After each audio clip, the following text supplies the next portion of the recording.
Mga ka-business baka, samantalahin ko itong pagkakataon na to.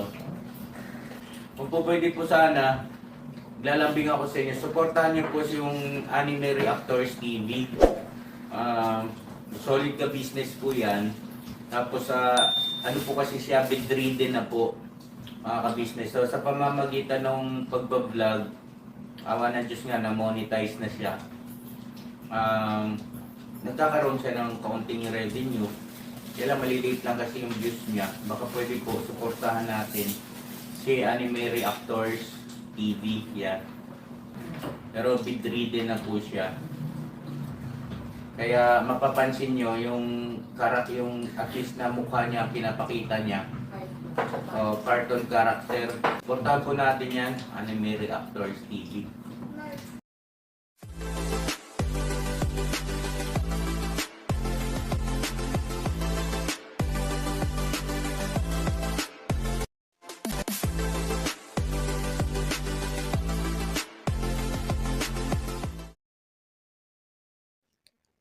Hello guys, mapagpalang araw po sa ating lahat. Narito pong muli ang inyong lingkod, Anime Reactors TV. At sa mga hindi pa po nakaka-subscribe dyan sa aking munting channel, ay baka pwede naman pong makipindot na po na subscribe button. At makilike and share na rin po ng aking mga video. At patuloy din po natin suportahan ang Mag-amang Ka-Business Official at Papa Dins TV. At ganun din po yung kanilang second YouTube channel na Ka-Business Family.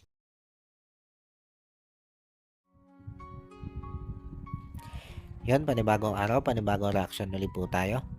At for today's video po ay gawan po natin ng reaction. Itong latest pasahod ni Ka-Business sa kanya mga kagwang. At ang pag-uusapan po natin dito ay itong naging desisyon ng tatlong kagwang na may kanya-kanya na nga pong sinasahod sa kanilang mga YouTube channel. Na walang iba nga po kundi itong sila Bay Papaya, Intoy at Kuya Buknoy. Pero bago po yan, ay gusto ko muna pong i-congratulate itong si Kuya Bong. Dahil napansin po natin na yung ibinigay na sahod ni Mrs. Ka-Business dito kay Kuya Bong ay buong buo. Ibig sabihin lang nun, ay wala na namang absent itong si Kuya Bong. O nakumpleto na naman niya yung isang buwan na naman niyang pagpasok. Pero ang pagkakatanda ko ay minsan itong umabsent si Kuya Bong yun ay nung kabibili pa yung kanyang bike. Kinabukasan, ang alam ko hindi pumasok dito si Kuya Bong. Pero nung puntahan nila Intoy doon sa kanyang bahay, ito si Kuya Bong, ay nadata naman nila doon si Kuya Bong at natutulog. Kumbaga nagpapahinga lang talaga si Kuya Bong doon. At siguro medyo tinamad munang pumasok. At kinabukasan naman nun, ay nagtuloy-tuloy na ulit ang pasok nito si Kuya Bong. Hanggang sa sumama na nga siya doon sa Ka-Business Family Tour. Natutuwa lang ako dito kay Kuya Bong. Kaya gusto nating i-congratulate. Kasi nakikita nga po natin yung tuloy-tuloy niyang pagbabago. At ang isa pa nga nakakatuwa dito kay Kuya Bong ay lagi niyang bukang bibig ang ating Panginoon Diyos. Kumbaga, bit-bit nitong si Kuya Bong ang pangalan ng Panginoon Diyos sa ginagawa niyang pagbabago.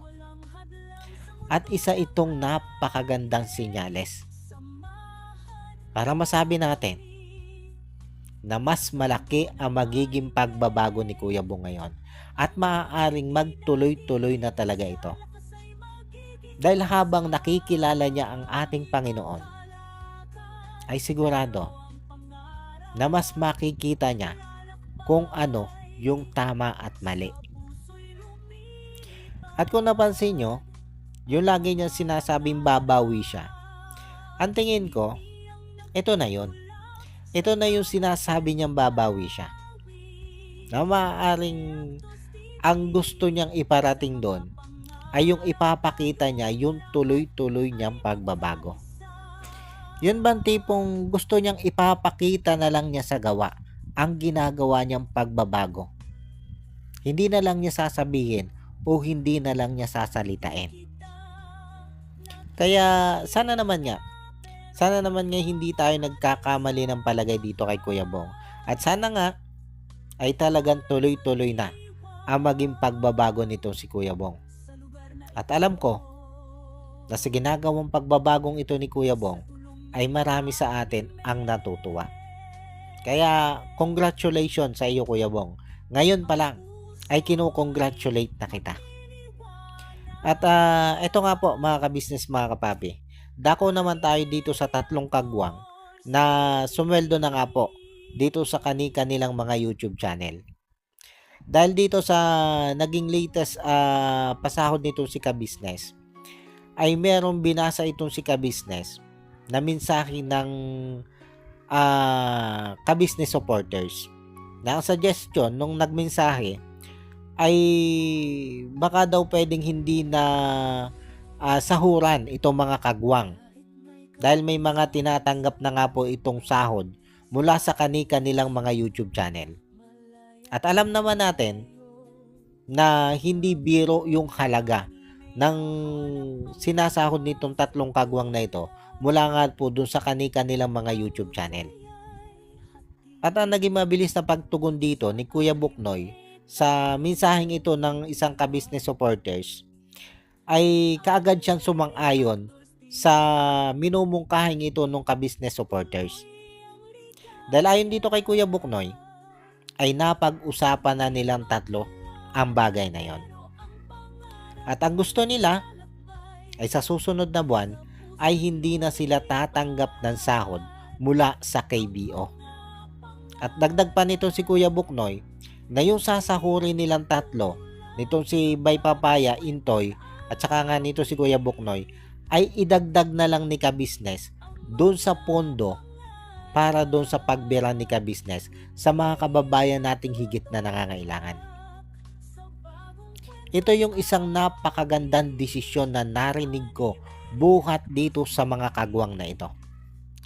At ito naging desisyon ng tatlong kagwang na ito ay nagpapakita lang na sila yung tipo ng tao na hindi mga oportunista. Hindi mga gahaman sa pera. At handa nga nilang ipagpaubaya yung kanilang sweldoin dito sa Kabisnes Official para ilaan doon sa pagtulong sa mga kababayan nating higit na nangangailangan. Kasi nung kwentahin ni Kabisnes kung gaano yung matitipid ng Kabisnes Official kung itong tatlong kagwang na ito ay hindi nakukuha ng sahod, ay nagkakahalaga po ng 64,000 pesos. At napakalaking halaga po niyan. Napakarami na pong mga kababayan natin na higit na nangangailangan ang mapapaabutan ng tulong ng 64,000 pesos na yan. Kaya dito sa naging desisyon na ito ng tatlong kagwang na ito ay sobra akong sumasaludo. Alam ko marami sa mga viewers ang ito din yung inaantay na maging desisyon ng tatlong ito. Kaya lang, dito sa naging desisyong ito ng tatlong kagwang na ito, nitong si Intoy, Bay Papaya at Kuya Buknoy nga po, ay may mga ilang umalma. At nagsabi na dapat daw ay hindi alsa ni Kabisnes ng sweldo itong tatlong ito. Na pwede daw ang gawin ni Kabisnes ay bawasan lang yung mga sweldo nitong tatlong ito. Yung bang gawin na lang daw kalahati sana yun sa sweldohin ng tatlong kagwang na ito. Dahil patuloy pa rin nga daw po itong mga ito na magtatrabaho dito kay Kabisnes. Pero dito kasi mga kabisnes, mga kapapi, kung inunawa natin ng maayos yung sinabi dito ni Kabisnes sa vlog na ito, ay sinabi dito ni Kabisnes na dahil nga ito si Kuya Buknoy, Bay Papaya at Intoy ay hindi na tatanggap ng sweldo mula sa Kabisnes Official, ay hindi na sila obligado na gumampan pa ng gawain dito sa Kabisnes Official o dito sa Kabisnes House. Kumbaga, hindi na inoobliga ni Kabisnes na itong tatlong ito ay papasok ng maaga dito sa Kabisnes House. At ang sabi pa nga dito ni Kabisnes at Mrs. Kabisnes, ay ang gusto nila ay yung maging full-time na itong tatlong kagwang na ito doon sa kanilang mga channel. Kumbaga, Ang obligasyon na lang nitong tatlong ito ay kung papaano nila palalaguin ang kanilang mga channel. Kung paano sila mag-iisip ng kani-kanilang mga content doon sa kanilang channel. Pero yung mga gawain dito sa Ka-Business House at dito sa Ka-Business Official ay wala na silang obligasyon. At yung patakaran ni Ka-Business, napapasok sila ng alas 8 ng umaga, ay hindi na rin sila sakop nun. Kung pumunta man sila dito sa Ka-Business House, ay hawak na nila yung kani-kanilang mga oras. Kung kailan nila gustong pumunta dito. Kung sila nagbablog, ay ang hiling lang ni Ka-Business ay yung magpapaalam lang itong mga ito na hindi pupunta dito sa Ka-Business House para hindi naman din sila nag-aalala. Pero hindi naman po ibig sabihin nun na itong tatlong kagwang na ito ay tinatanggal na ni Ka-Business sa Ka-Business family. Membro pa rin po sila ng Ka-Business family at ng Ka-Business community. Ang inalis lang sa kanila ni Ka-Business ay yung obligasyon nila na gumampampa ng mga gawain dito sa Ka-Business family o dito sa Ka-Business House o sa Ka-Business Official. At kung gagampan man sila ng mga gawain dito sa Ka-Business Official o sa Ka-Business House ay voluntary na lang, hindi na bilang isang swelduhan. Kumbaga, choice na lang nitong tatlong kagwang na ito kung gagampan pa sila ng gawain dito sa Ka-Business Official.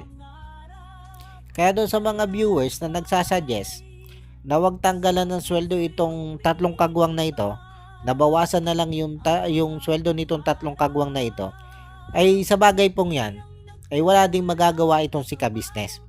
Dahil mismong itong tatlong kagwang na pong ito ang nagsabi o nagsuggest na hindi na sila tatanggap ng sweldo mula sa Ka-Business Official. Dahil yung mga sweldo nga daw po nila, ay ang gusto nila ay ilaan na lang ni Ka-Business doon sa pondo para sa pagtulong o sa pagdira. At siguro ikatuwa na lang po natin kung ano yung naging desisyon ng tatlong kagwang na ito. Nasabi ko nga, para sa akin ay napakagandang desisyon ang binitawan ng tatlong kagwang na ito. Dahil pagpapakita nga po ito na hindi po sila gahaman sa pera. At para sa akin ay pagpapakita din ito ng pagtanaw nila ng utang na loob sa Ka-Business family. Lalong-lalo na nga po dito kay Mr. Ka-Business at Mrs. Ka-Business. Maging yung araw-araw pa rin po nilang pagpasok dito sa Ka-Business House o sa Ka-Business family. Para sa akin, ito'y pagbibigay tanaw ng utang na loob nila sa Ka-Business family. Kaya sa naging desisyong ito po ng tatlong kagwang, ay wag na po natin batikusin si Ka-Business. Dahil narinig din naman po natin na mismong dito sa mga kagwang nanggaling yan desisyong yan. Kumbaga, binasa lang ni Ka-Business yung suggestion ng isang Ka-Business supporters. At nagkataon naman na yun din talaga yung desisyon pala nitong tatlong kagwang na ito. Na talagang hindi na sila kukuha ng sweldo sa susunod na buwan mula dito sa Ka-Business Official.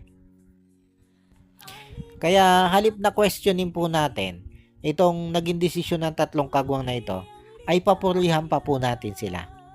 Dahil sabi ko nga, ay napakaganda na naging desisyon nilang ito. Na ang iniisip nila dito ay yung makatulong din sila doon sa mga kababayan nating higit na nangangailangan sa pamamagitan nga po ng hindi na nila po pagkuha ng sweldo dito kay Ka-Business. At yung mga sweldo nga po nila ay ang gusto nila ay ilaan na lang doon sa gagawin nito si Ka-Business na araw-araw na ulit na pagtulong sa mga kababayan nating higit na nangangailangan. Napakaganda pong desisyon ng ginawa ng tatlong ito. Kaya doon po sa mga viewers na medyo kumontra o umalma dito sa naging desisyong ito nito tatlong kagwang, ay suportahan na lang po natin sila. Kumbaga yun po yung desisyon nila at maganda naman po yung kanilang layunin. Suportahan na lang po natin sila. At sana po ay tuloy-tuloy din yung maging pagsuporta natin dito kay Laka Business. Dahil alam naman po natin na yung suporta natin ang nakakatulong dito kay Laka Business para makatulong din po sa mga kababayan nating higit na nangangailangan.